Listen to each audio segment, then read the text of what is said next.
And we are live. Welcome, everybody. I'm Jonathan, and you are joining us here on the Dominate Your Market with Video Marketing panel discussion. I am so thrilled because I've got four of the US's premier video marketing experts, at least in my mind, with us today. I'm going to go around and do quick intros for everybody. Like I said, I'm Jonathan Mast, and I'll tell you a little bit more about me later. But let's go ahead. I'm just going to go alphabetically as best as I can remember. So we're going to start with Kevin Lee. Kevin, if you would here a minute, just give us kind of an overview of who you are and why you're with us today. Hey guys, I'm Kevin Lee. I'm a content creator who works with brands, businesses, and influencers who want to scale and grow their businesses, but oftentimes struggle to actually come up with great content that actually engages with the audiences. So they come to somebody like me. Awesome. Thank you so much. Kyle, you're next on deck. Tell us a little bit about Kyle. Yes, sir. I'm Kyle Draper. I'm a former pastor turned roofer. Now, what I call a video marketing therapist, because what I've found is there's a deep psychological issue for most people when it comes to video. We don't like the way we look. We don't like the way we sound. You know, video is the most truth-telling mirror we'll ever look into. And so I pride myself on digging deep with people and really getting the best out of them. And that's what I love to do. Awesome. Thank you, Kyle. Parker, you're next on deck. Give us a little bit of background on yourself. Hey guys, what's going on? My name is Parker DeKubber. I run a video marketing agency in Grand Rapids, and essentially what we do is just help those time-deficient CEOs that know that they need video marketing but just don't know how to do it. We come into those businesses and we act as their in-house video marketing team so that everything is taken care of and they can continue, growing their business through their higher leverage activities. Awesome. And Guy, tell us a bit about yourself. You bring a personal branding narrative to this. Tell us a little bit about yourself. I do, though I've been doing video for a long time. So my name is Sky Stack. I'm a personal branding expert. I've been a freelancer and ran agencies for 10 years. And now I work with people on how to integrate video, how to integrate design, content, storytelling, all of that into their personal brand so that they can sell just from their face and their name. Awesome. Well, one of the first things I want to talk about today is one of the things that everybody questions, and that's like how perfect the things need to be to do video. And I shared with the panel here, they just found out, and you guys can see from the background, things don't need to be perfect. I'm not in a studio. I'm actually standing in a dining room in an Airbnb in the Upper Peninsula of Michigan in the town called Newberry. And let me tell you, there's not hardly a cell phone signal in Newberry, let alone a Wi-Fi signal. But we managed to put this together. And the reason I'm sharing all this with you is I want to let you know that you can record video anywhere. And it's one of the first topics we're going to talk about as a panel is what do you need to record video and how professional does it need to be? I want to encourage you, as I am today, that quite literally, if you could see my setup, I'm sitting here or standing here next to a dining room table with one of the dining room chairs on the table, my laptop on the chair. And as Kyle knows, because we were chatting beforehand, I had to put 2 quarters under one of the legs so the chair didn't move.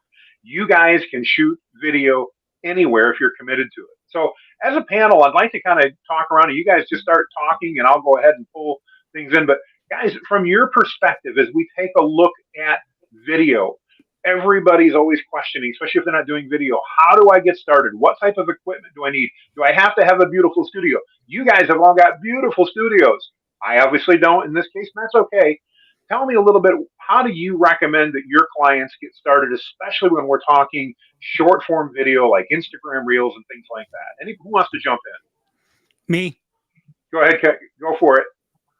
It starts here. It literally just starts with your cell phone, whatever mobile device you have, whether it's an Android or an iPhone, it doesn't matter.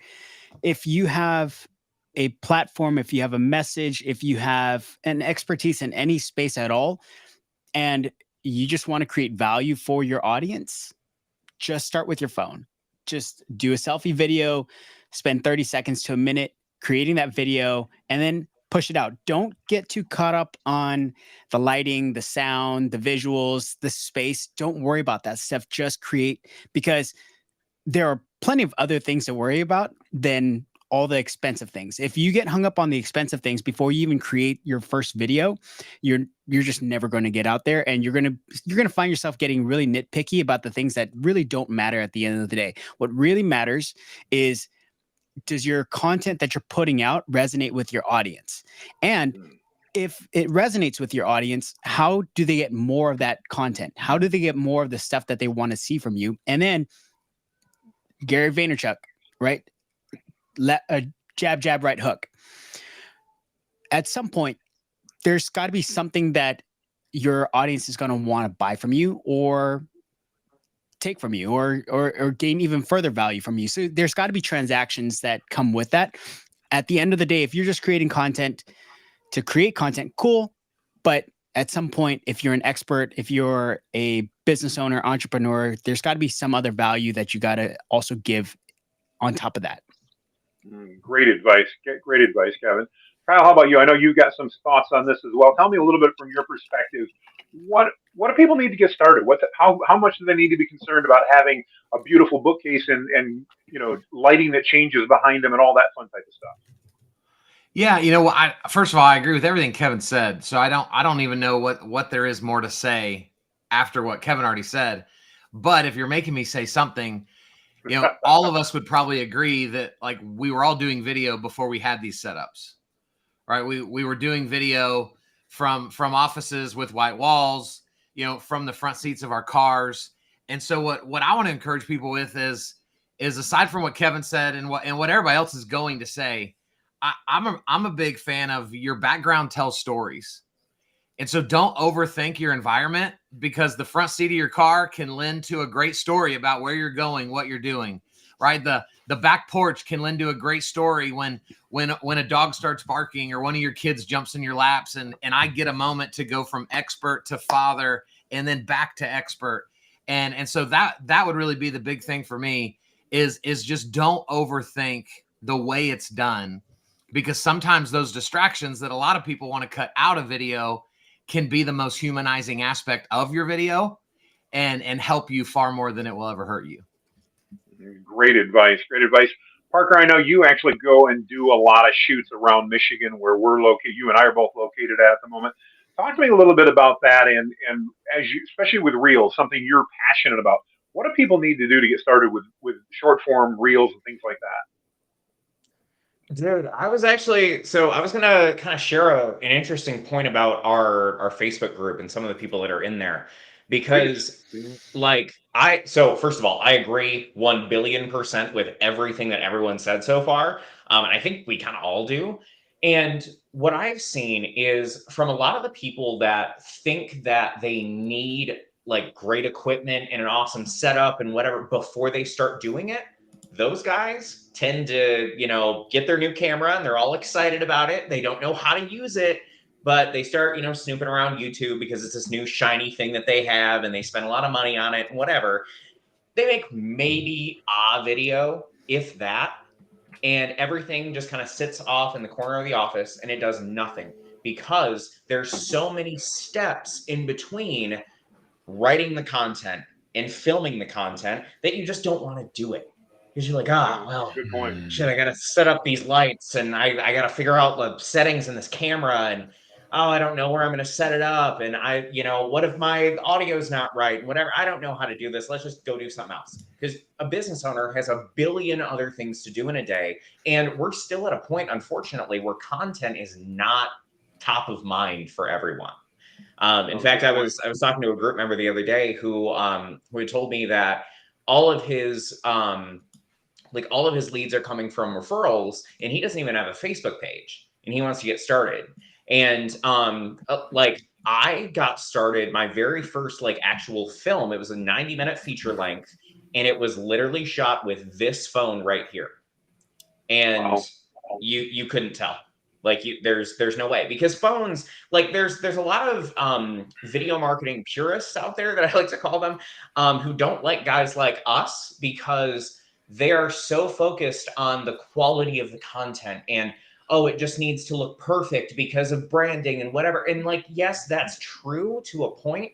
But if you don't just get started, you will never get to that point, at least in my opinion, and from what I've seen. So yeah, just get moving. Great advice. Just start, because it's not the equipment and stuff that I see a lot of people struggling with. It's the fear around making the content. I hear a lot of I don't know what to say. What do I talk about? How do I entertain these people? What does giving value even mean? and we spend more time shifting the thoughts around how to create the content than to, actually like how to set up, your phone and like set up your lighting and all that good stuff. Perfect. Sky, I'd love your perspective as we talk about branding. I know a lot of people, again, just as Parker was saying, they get really worried about, oh, my brand's got to be perfect. Talk to me from your perspective as a personal branding expert. Where does brand play in, and what level of perfect do we need when we're talking about video? Yeah, that's a great question. Thank you. So I think it comes to a self-awareness piece. There are some people out there who, if you are putting consistently cart before horse, I think of the guys who, guitar players who they're always buying new amps and new guitars. They never actually play their guitars, right? They have 17 guitars in their home and they haven't played one in a couple of months because they have to buy another piece of gear, another pedal, right? So there's definitely those people out there. So if you are waiting to start on video because you don't have, the perfect setup, then absolutely you need to start. But there's also the people, myself is in this category, who getting the right gear is actually a pull. Getting the quality up, it's actually a pull to say, hey, I have this beautiful studio. I have all of this equipment. I have this gorgeous microphone sitting right here. I need to do something with this, right? And that's actually just like, for any of us who maybe have worked with a coach, right? We've put down an investment. That investment, that's a sunk cost. That's driving us to actually do something with it. So in terms of the brand and how it's dialed in, yes, you just need to get started. And if you are just starting out on your video journey, then you need to get started no matter what. But if you are at the point where you're like, hey, this is something that I need to take seriously, something that I need to do to build a platform and to build an audience, then you have to start thinking about brand. And in that, the thing that you need to think about the most is distinction, right? Think about, there's a reason why Kevin, Parker, me, Kyle, we don't have white backgrounds. We don't have white backgrounds. Why? Because every person in their home office all across America has a white or tan background. I would know because the rest of my office is tan. This backdrop is just this wall. That is it, right? So all that to say, when you are building a brand, when you are looking to get noticed on Reels, when you don't want people to scroll past whatever you're doing, you want to actually stand out. That's where you have to start thinking about these things. How am I distinct? How can I tell a story at every level of my content, from my studio to the fonts I use on my flag behind me to everything else? How do you actually tell that story that you want to tell? And then you can actually make a go, not just for creating content to get the reps in, to get the habit in, but to actually start building an impact, build a brand, and create a perception around what you're doing that people can get more of a feel for who you are, why you're doing this, than you might imagine they could based off of just a 15 to 45 second clip. That's awesome. That's awesome. So I want to real quickly, I want to welcome everybody who's watching the live stream. According to my numbers, we've got about 60 people online right now. If you guys have questions, don't hesitate to put them in the chat. We will try to answer them. We got some things we're going to cover, but we'd love to answer your questions as well. So feel free to go ahead and just put that in the chat. That'll show up, and I'll address those as well. One of the things that came up here was just the whole concept of how do I know what to talk about? And somebody had mentioned business owners don't generally think about content creation. And I know in a lot of discussions I've had, people are like, I don't know what to talk about. I don't know what to say. Who's got some suggestions for that average entrepreneur, the professional, the business owner? Where do they start? Kevin, I see you nodding. Let's go ahead and start with you, Kevin. And guys, jump in. We don't have to necessarily do this in order, but where do they start? When you're wondering what to do, where do they start? Well, there are so many different ways to answer this. So the first place I would start is just start with, think about your audience first. Think about the problems that they come up against and why they come to you for the solutions. So once you think of the problems and what your solutions are, think about all the different ways that you solve their problems and all the emotional, psychological problems that come with those problems that they face. So problem versus solution.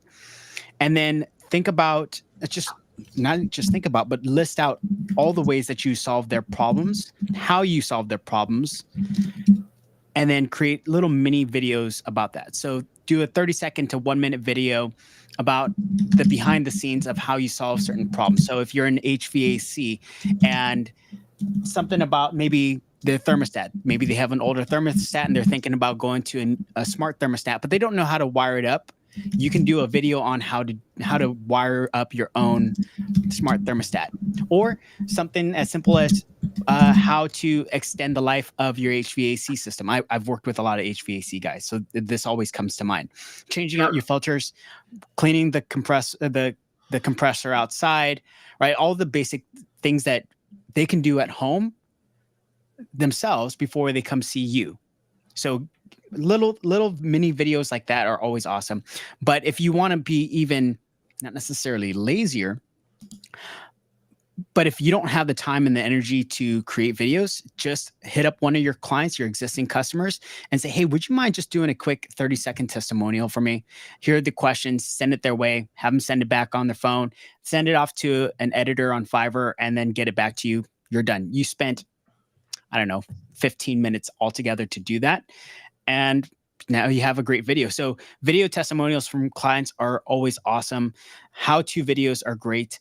This is all part of a strategy we call the content stack. So you have awareness content, talking about what the problems and solutions are. Social level content, so things that talk about why you do what you do, why what you're into, why you exist, why they should care. You have authority level content, which is how-to videos, behind the scenes. Testimonial videos are awesome. And then your ad level videos, which are direct messaging videos. So there are different silos of video content that you can create that will speak to your audience at every level of their customer journey with you.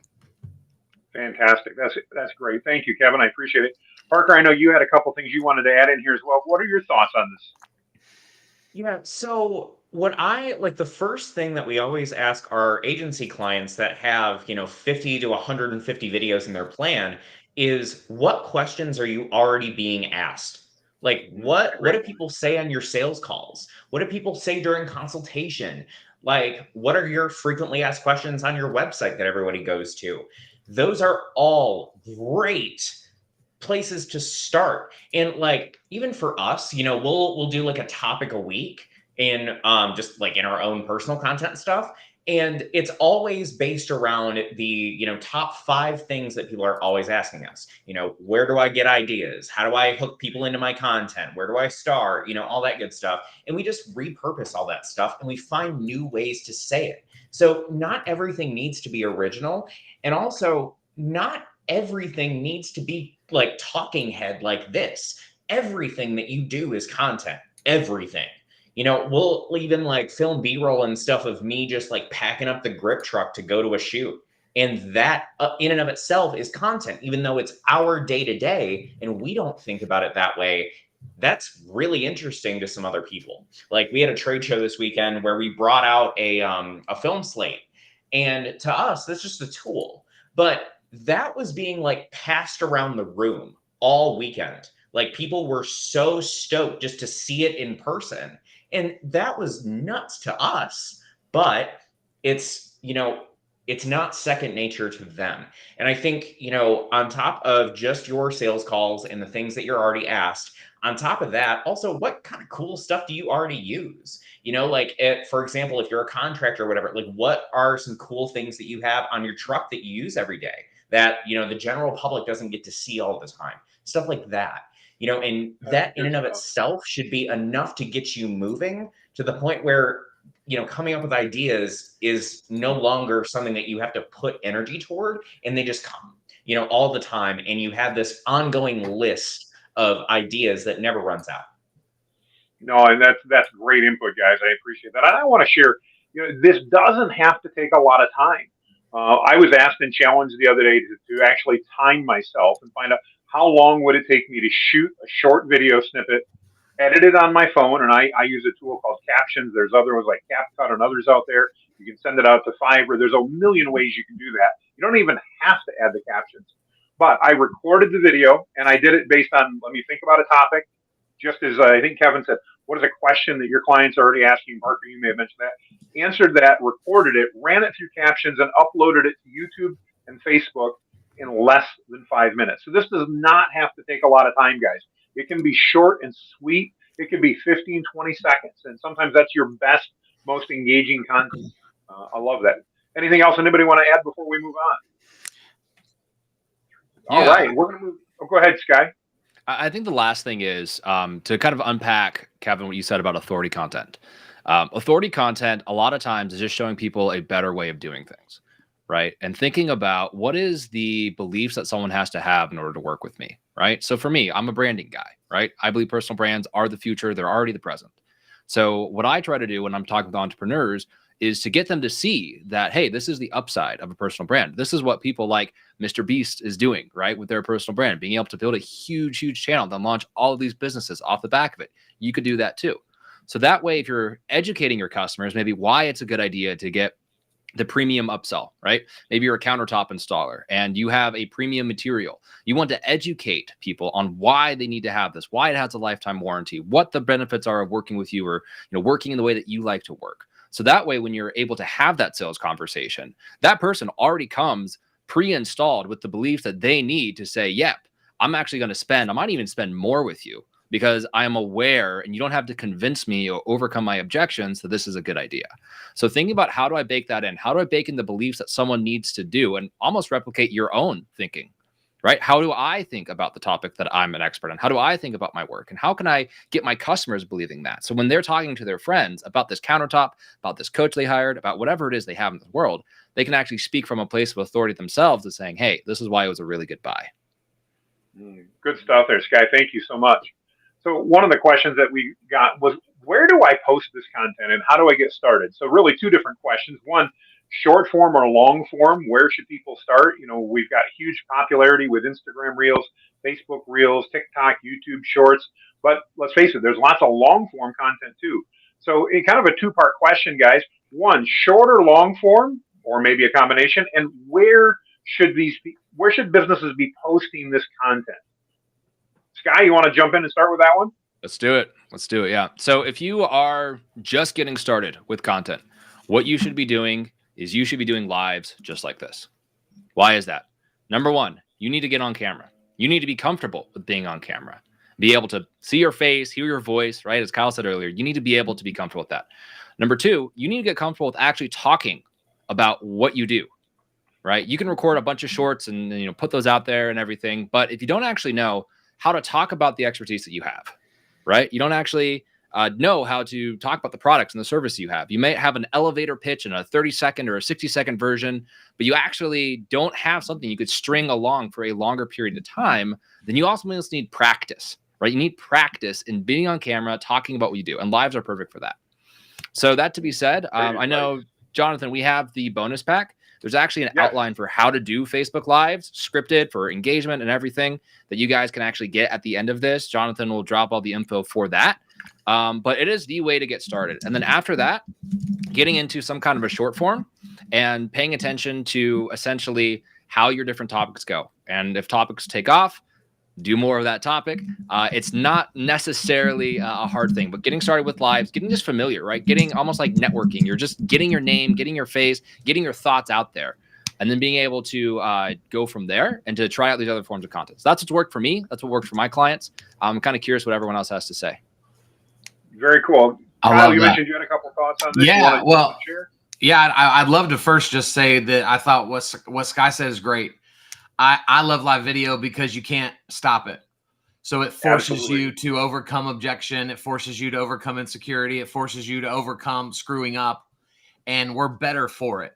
What I also love, though, is long form educational content, because what I found, I work a lot with realtors and lenders, and so they answer questions for a living. That's what they do all day, every day.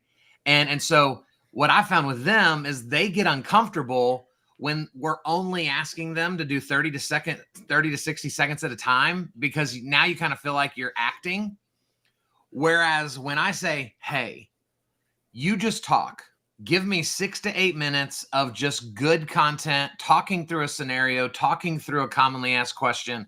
Now we're optimizing that for YouTube, which is still the second largest search engine on the planet. And then we're chopping that up to create their micro content. So we're giving them kind of the most bang for their buck. And so going long to short is my favorite way to do it, just because of the comfort that it gives the end user, not feeling like they've got to point at stuff and, you know, do that if that's not their personality. That's great. That's great. Parker, you wanted to add into this as well. What do you got on this, Parker? Yeah. So, what I would like everyone to take away from this is that there's no perfect way to start. Yeah. Because like I think completely different from the rest of the guys as well. Now, when Sky brought up lives, like that was my first thought was like just get in front of the camera and make it so that you cannot stop. Like I think that's an awesome idea. And even maybe timing yourself, like telling yourself we have to get to an hour or something along those lines. I think that's really going to help because a lot of what I see is people think that for whatever reason, they should be amazing on camera and like just from the jump. And it's like, there's no reason that you would be because you've never been on camera. But as far as doing the like long form and short form content, I don't think it really matters. Like obviously you just need to be putting out content. Now with short form content, obviously putting out more of that will get you in front of more eyeballs and that's what you want, then do that. But if you just want to get your message out there and start repurposing your content because you don't have a lot of time, then I definitely agree with what Kyle said. Start long and then chop that up into short. So yeah, that's what I had on Good that. stuff. That's awesome. So one of the tools that I've used in the past just to create videos is called pod decks. And if you've never used pod decks, it's amazing. So good. Because you can pick whatever topic you want or genre you want, and it'll just ask you a question or a prompt, and you just answer it on camera. Talking head videos is a great way to really give people insight into who you are, what you're about, why you exist, and ultimately why they should care. And it doesn't necessarily have to even be about your expertise. It's just you.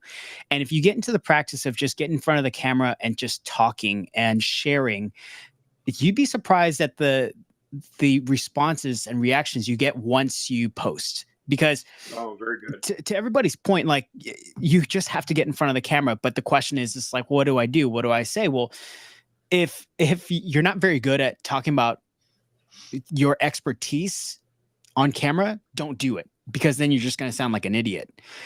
But if you just answer basic questions about things that you're really passionate about, maybe it is about your expertise, but it's something more personal.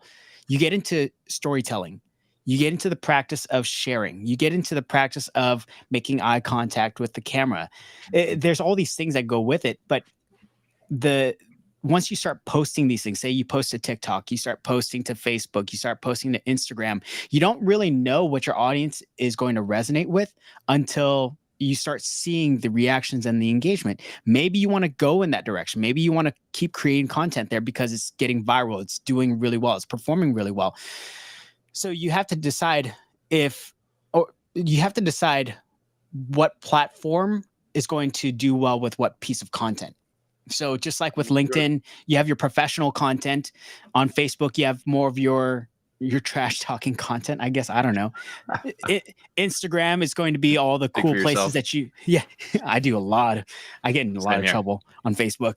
And on Instagram, it might be some of your cool images, your really good pictures, your videos.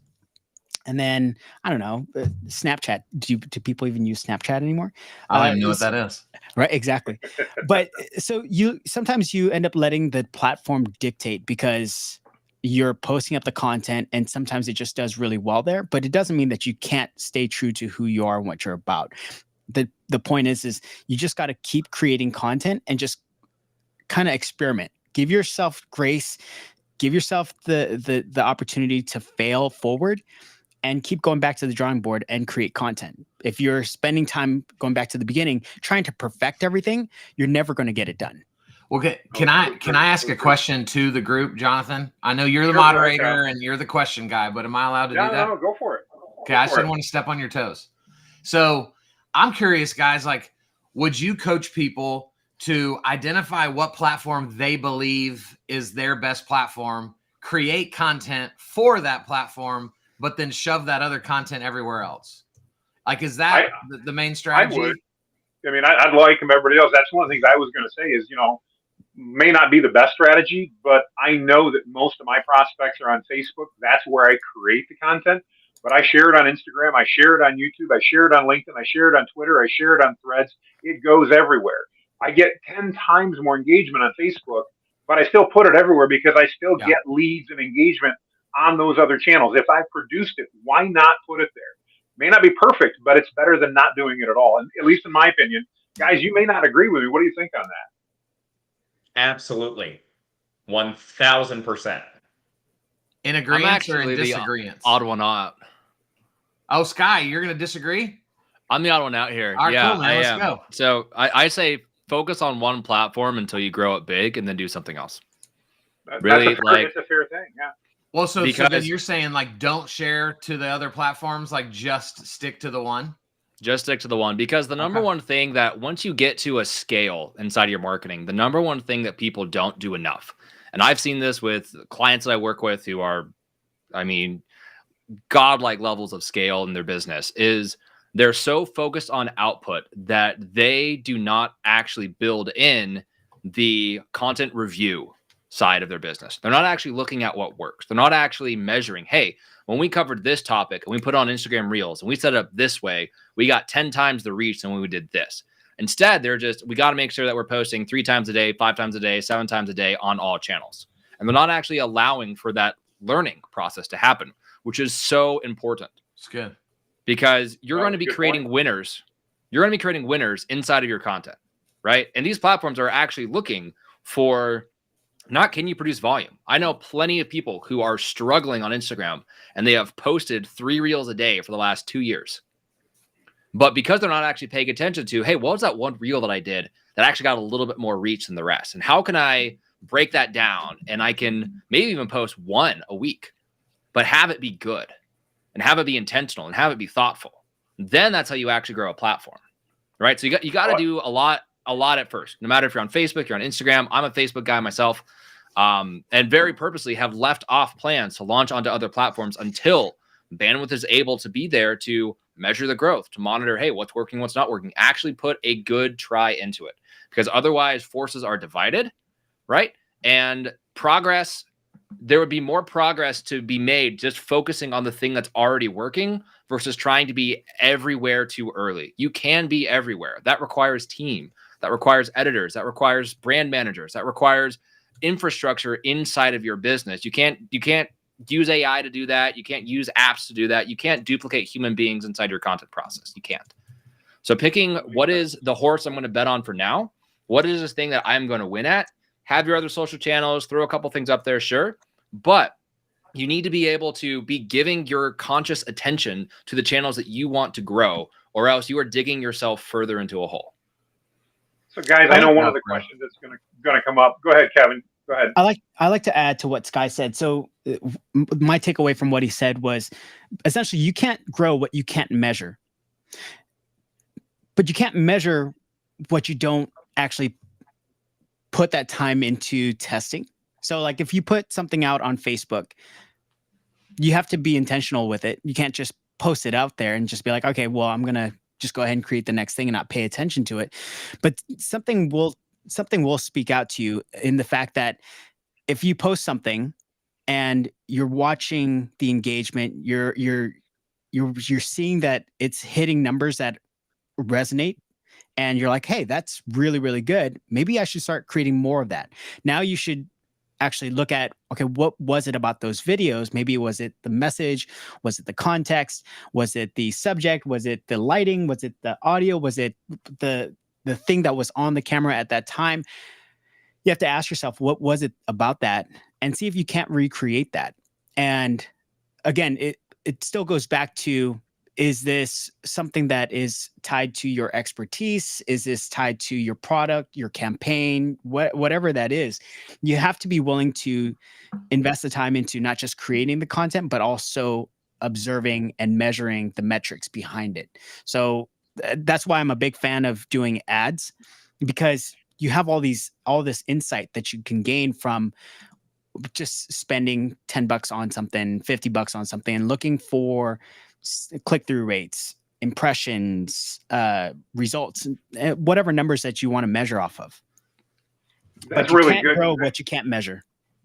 One of the things I want to mention is I'm a huge fan. I know we don't have him on the call today. I think Kevin, you know him, is Dennis Hughes' dollar a day strategy. Throw a dollar a day on everything, and then you get tremendous insight from the ads platform. But if people don't want to do that, I think Sky, it was a good reminder for you to hear, because I'm guilty some days of just putting out quantity and not measuring what's working. I'll raise my hand. I'll do that. I want to challenge you: if you're not putting out video, better to be me than to not do it at all. But based on that, what should people be looking at to determine what was a good video? How do they do that? Do you recommend they look at impressions like Kevin mentioned? I know, Kevin, you mentioned about things. What variables, what metrics should they be watching to determine which video should I be creating more of? Anybody got any thoughts on that? Go ahead, Parker. Jump on in. I do. I honestly see. I have a bit of a contrarian view on this. Is that it doesn't matter what you track; it matters what you're optimizing for. So if we're optimizing for people to click on a link in a video, then we need to be looking at conversions. Whereas if we're just trying to see how many people we can get eyeballs on this, on whatever we're posting, then you need to be looking at your reach and your impressions. Now, if you're just looking for people to share stuff around and engage with it and show the algorithm that it's something worth sharing, then you need to be tracking your engagement and what types of factors in all of your content increase all of those things, whether or not it was optimized for that or not. Because we've had some stuff that converts like crazy that we weren't looking for conversions on. We've had stuff that we were looking for conversions on that only did well in the engagement sector. And we got more conversions off the sharing and stuff like that, which wasn't the intention, but we learned a lot. So I would definitely just say, take a look at what you're optimizing for and then use that to know what you should be tracking, if that makes sense. It does. I think that's some huge value. And it reminds me, I just had a conversation the other day with somebody who was trying to sell me on their skills to help me get more views. And I talked about the fact that views are only one metric, and it may not be the metric I'm concerned about. I want to get views from the people that want to do business with me, not just views. I'm not going to go out and buy 10,000 views on Fiverr for my YouTube video, because if they're not going to buy from me, I don't care if they watch my video. It doesn't make any sense. So really good stuff, Parker. I appreciate that. That's fantastic. Sky, Kyle, anything you want to add to that before we move on? I would love to talk about, I guess, the opposite of all of this. And depending on what business people are in, again, I work with people that are in local markets. So I watch them get so caught up in a desire to go viral, in a need to get to X number of views, X number of comments, that my approach for them is, you're in your community seeing people all the time. So when they're online, they just need to keep seeing you. Whether that video had 47 views or 47,000 views, when you're a local market business, people just need to see you show up. And so I focus way less on the data, because I really feel like for local people, they just have to be more present. And I spend more time critiquing the things they could do better on camera, which I guess will impact the data. Because I just watch so many people get so caught up in this that they feel like freaking losers when they can't get a video over 1,000 views. And I'm like, bro, you're trying to sell 14 houses and 800 people saw that. Where is your math off to that not making sense? And so this is a struggle for me to try to keep people away from the data to some degree, so that they don't become complete wrecks in their brain and they really struggle to overcome it. No, good stuff. Good stuff. Parker, you want to add something quick before we move on to the next question? Yes. So I have a huge analogy that I like to use with all of our people in the group, is that you have to think about it as, this is how many people could be standing in front of you that are seeing your message. So I'm hosting a workshop at the end of this month with 25 people in it. I am scared to death. I cannot stand talking in front of a group of people. However, if I take a look at my reels, and I even catch myself sometimes, I'm like, shit, that only got 500 views. I've never spoken in front of a room of 500 people before. Come on. Imagine that Really good. happening. It's good. In Really the same, Same thing goes with like tracking your metrics all the time. I just had a discussion with someone in the group a few days ago, actually, who's like really killing it with her reels, but she was like petrified because she was like, I don't understand like why this video gets 10,000 views and this one only gets 9,000 and whatever. And it was because she was checking her metrics every single day, multiple times a day, all day long. That's all she did. And I was like, it's the same thing that happens if like we're trying to lose weight.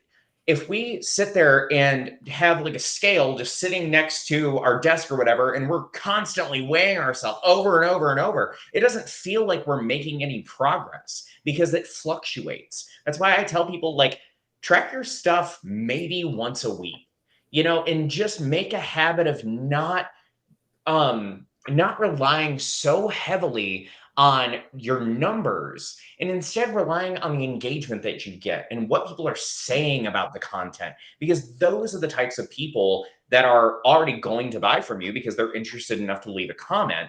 And those people are the ones that you need to be listening to, not necessarily just your numbers, if that makes sense. It does. That's a really, really good point.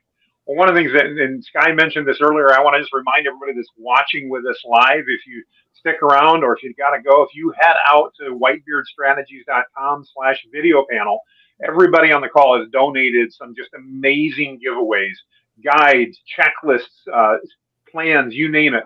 There's tons of stuff out there. I can't even list it all. If you want that freebie, go out there. I need your email address. I'm going to ask for it. Total honesty. I need to know where to send it to. But go ahead and register out there, and we're putting all that together within the next 48 hours. We'll send that all out to you guys, and you'll have that, no obligation. So I just want to do that quick little plug because everybody here has got just amazing value. The next question I want to talk about, guys, is in addition to that, I'll leave that running at the bottom. We had a question online that I think is really relevant and one that comes up a lot. And that one is really about here. I'm going to bring it up so hopefully everybody can see it. Is most contractors, and I would say most business people at this point, they don't believe the information they have is worth being told. They don't think it's worth being shared. We covered that a little bit earlier, but I'd like to address that specifically on here and get some thoughts about how do you convince that business owner that says, you know, this isn't anything special. How do you convince them? Kyle, I see you and you nodding there. You want to start us off? Yeah, I'm happy to. I think sometimes the reality is it's not special, but you are. Right? What you're doing for a living is not special. The four of us on here, the five of us on here are like, we run an agency. We help people do video better. Like nothing that we do for a living is special. There's millions of people out there doing what we do, but we're special. And I'm going to bring a uniqueness that Kevin may not have, or Sky may not have, or Parker may not have. And they're going to bring equal, if not more uniqueness than what I bring to the table. And so, guys, we've got to get over the fact that like, well, what I do for a living is boring. I'm a plumber. Who freaking cares? There's plumbers crushing it on YouTube. There's plumbers crushing it on TikTok. Like the people that bring the right mindset to the table are the ones that are going to win. And I think the last thing I want to say is, guys, we have to do this with a desire to serve. If you do this with a desire to be served, if your views are serving you, you'll always be chasing, as opposed to settling in and understanding what you're the expert of, live in that expertise, understanding that the right people will like you and the other people won't. And it's so sobering to be okay with not being liked by everybody. And it's a game changer in your ability to make content. Awesome. I want to add something to that. Sure, Kevin. So, hold on. Let me see. Going back to the whole idea that what we do is kind of boring to us and it's not really of any value. Parker.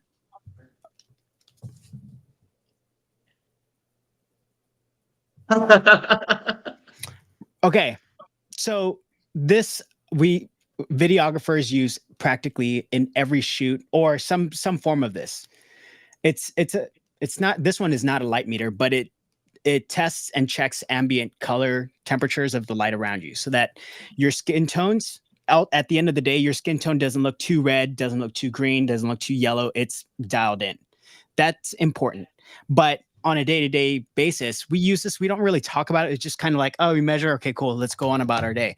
But what I just shared right now, if this was made into a short clip, it's a breadcrumb back to me. And the point is your mundane things, the things that you use on a regular basis that you may not find a tremendous value out of, you're just kind of like, it's whatever. To somebody else, it's going to matter, not necessarily today, maybe not tomorrow, but maybe down the line, maybe a week from now, a month from now, a year from now. All that you're doing is you're creating breadcrumbs back to yourself. You're creating breadcrumbs back to you as an authority or an expert in your space.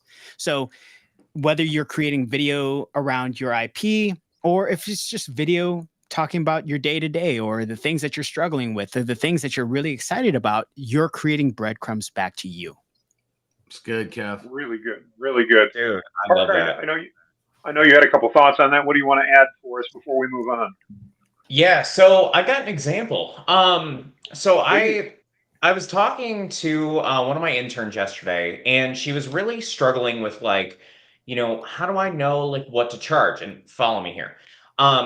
She's like, I don't think that like I'm good enough as, showing like the work that I'm doing. And I'm like, okay, so like, and her content is definitely not up to par like with the agency. And that's kind of what she was comparing herself to. And I was like, dude, you are comparing yourself to the wrong person. You need to be comparing yourself to what they can do. So like in her job, she's a marketing consultant and does video production for the company. And the company has like no equipment. They have no idea what the hell they're doing as far as video is concerned. And she came in there and did some kick-ass video. And she is afraid that for whatever reason, she thinks that, oh, I'm not good enough because, it's just not that interesting. I don't know enough about this. Well, here's the thing.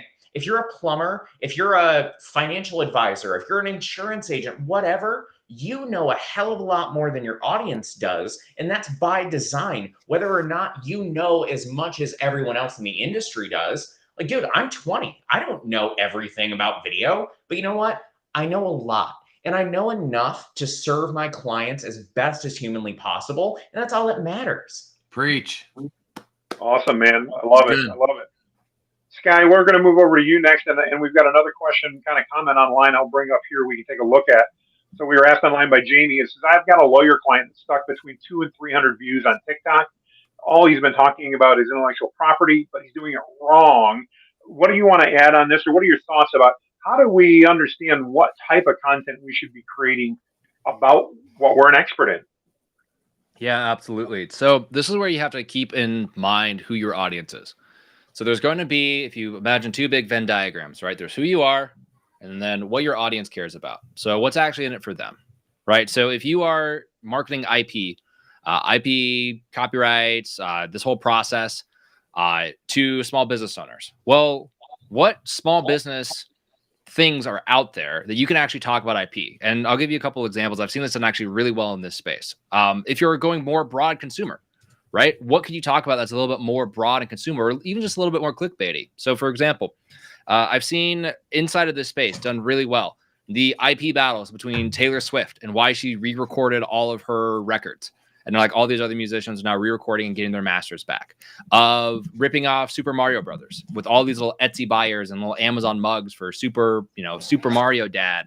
Is that actually legal or not? So bringing in these cultural topics and how culture or how business or how whatever it is that you serve, that niche, how does that actually intersect IP in a way that people would be interested in, right? Versus just talking about the ins and the outs and like, in the branding side, we work with clients who've gone through the trademark process, obviously, and like know how involved and crazy it can be at times.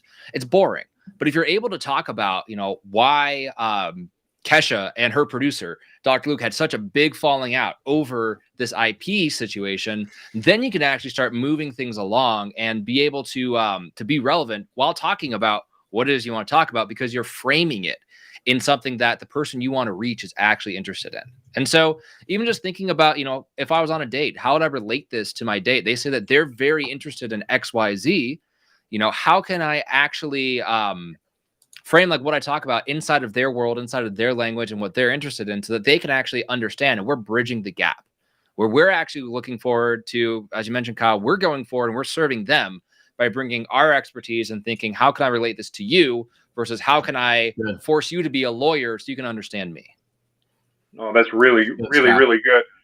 One of the things you mentioned, Sky, there that I think is so relevant is that opportunity we have to tell stories. And so often I think people think stories need to take too long. They need to tell a long story when they don't. You can tell a micro story that fits into an Instagram reel or a TikTok in under 60 seconds. And oftentimes, I love what you said there, Sky, that makes that so much more relatable. That intellectual property thing that Jamie just mentioned now becomes a relatable topic when I create a micro story out of it. And you guys know I'm the AI guy. I love AI. If you're stuck, go to ChatGPT, give it a topic, give it your name, and say, write me a micro story of less than 220 words. You can get that out in under a minute, and it'll give you a story that you can read. It doesn't have to be hard, guys. Go ahead and get started. Parker, I know you had some stuff here too. I want to bring you in. Go ahead. Yeah. So back to that person I was talking about earlier that was obsessed with her metrics. One of her things was like, so I followed your formula because we have a formula in the group that we talk about all the time. We followed your formula. You know, we're optimizing it all correctly. We're using trending audios, all that good stuff. But this video got 10,000 views. This video got like 600. And we have no idea why. The problem was the content didn't match her level, but also her audience. So she started content 4 months ago and is absolutely killing it. But she doesn't have the following right now to talk about the things that she was talking about. So the first one was a little bit more entertaining about like first-time home buyer. She's a realtor. And that got a lot of engagement, a lot of views. Then her second one that she was kind of questioning was about this new law that is going on in the realty space. And it, like, all of us know, like, even if we're realtors or mortgage brokers or whatever, I'm sorry, but it's boring. You know, it's not something I want to hear, especially on social media, because when we go on social media, we're not there to consume boring content about new laws. We don't want that. We want to watch cat videos and, you know, keep up to date with our families and whatever, you know. So what I told her was, that's great content for 2 years down the road, when you have an audience that listens to every word that you say and takes it as gospel. Until then, you need to start producing content that only entertains people and educates them on a service level that makes them want to connect with you, not just stuff that they need to hear, because it's not always going to be the best way to get the most engagement, if that's what we're, you know, trying to get out, which is what she is. Makes great sense. Makes great sense. Kevin, you had mentioned in our private chat between us as speakers, we're lucky. We get to chat with each other in the background. But Kevin, you'd mentioned a concept that I absolutely love, and that's Dennis Yu's 1 minute why video. Can you talk a little bit about that and share what that is? Absolutely. So this is a great solution for anybody who wants to create video, but doesn't necessarily know where to start. We understand that storytelling is a great way to get into the practice of creating video, but more importantly, it gives our audiences insight into who we are, because people want to do business with people that they know, like, and trust. And what better way to do that than by doing a simple 1 minute why video? Now, a 1 minute why video is structured like this. You tell a story answering 3 parts. The first part is when I ... Then you follow that up with I believe ... Then you follow that up with that's why ... It's that simple. So for example, when I first got started creating video, I thought I needed to have all the fancy equipment and all that stuff. And then I did. I bought all the fancy equipment, but then I realized I was making a lot of mistakes and I was just not getting the videos out. And then I picked up an iPhone and I just realized I have all the tools that I need in my hands. And then I started creating video and they started getting viral. I believe that you can make great videos with just your cell phone. That's why I recommend, before getting into buying all the fancy equipment, get yourself an iPhone, and I promise you're going to make great content really quickly. What a That is pro. great. Come on. That's like one of those golden nuggets, everybody. If you're watching and you didn't catch anything else, go replay the last 2 minutes. That is one of the biggest value bombs we've had. We've had a lot, but that's one of the biggest. Kevin, you got the award right now, man. There you go. Let's just end. Let's just end it right now. You know, let's Mike, just out take on this top. mic and just smash it. There you go. Mic drop. Mic drop. I love it. Well, guys, we are running to getting near the end of our live stream. We promised everybody we'd keep it underneath an hour. I want to end with recommendations, personal recommendations that you want to make to our viewers, the people that are online. For the most part, from the questions I'm getting, I know a couple people on that have commented are pros at this, but most of us aren't. They're either not recording regular videos, or maybe they haven't even started. In fact, based on my just perception, I'm going to bet that's the majority of the people watching. So if you could, I'm going to ask you for 2 recommendations each. One, for the person that's doing video, what do you recommend they do? 2, if you're not doing video, what can you recommend that they do this week? I want it done before Friday that they can do to get started to prove that's there. And I'll go ahead and start. So if you're already doing video, my recommendation to you is pay attention to what's getting engagement. It really does matter. And I need to take that as a lesson myself and do more on that. You can do that literally today by taking what Parker said. Don't look at it every 4 minutes. Check it once a week. The second thing, if you haven't started, I'm going to steal a line from Sean Cannell, if you guys are familiar with him. Great YouTube guy. Just press record. Grab your phone. Do it today. When we're done with this, we're going to give you, you're going to have a few extra minutes. People aren't going to know you're off this call. Grab your phone. Think of one question you've been asked in the last week. Hold it up in front of you. Press record and say, people are asking me about blank. Here's my answer.